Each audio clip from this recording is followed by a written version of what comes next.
दिल में जगह देवे के बोल का लेबू हो लंड नहीं यार भाई लोग बिना कोई बुक की बुढ़ा के प्ले कर देनी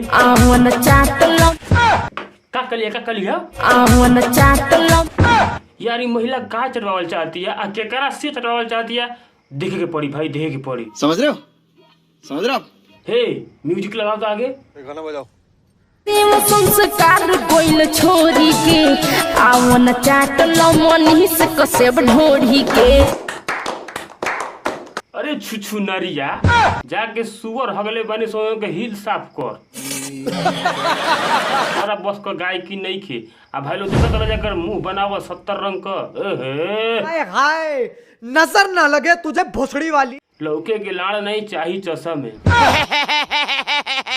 ढोड़ी चाटला अरे अपना सके तो मैं वो को इज्जत डुबा दे रे भोसड़ी भाग चल भोसड़ी के चाटी के छोड़ दे लेते वहर दिया भता रहो अब बारी बात तोहर मनीष पत्थर का रहो अरे यार कौन लगा के दिल्ली रेड लाइट से उठा के लिया दिले यार भाई तेरे भतारो चाटा धोड़ी तबो नहीं के पेट भरत देवरो चाटा तबो नहीं के भरत अब मनीष पत्रकार चट गया तो ही भरी का कान में गोली मार दूंगा भाई ये के लिए रेड लाइट पर छोड़ आओ सा यार वहाँ अगर एकदम खरबूजा बन जिस मनी एकदम बेहाया बालू का अरे हाँ भाई हाँ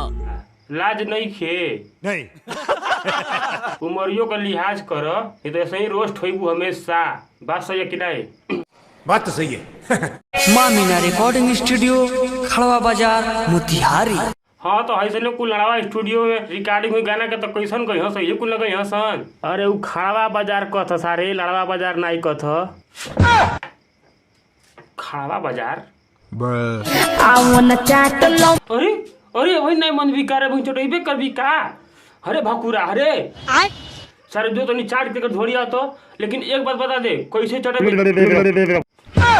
अरे साला जो एकदम कलकला के यही है जब ले रौरियाए न लगे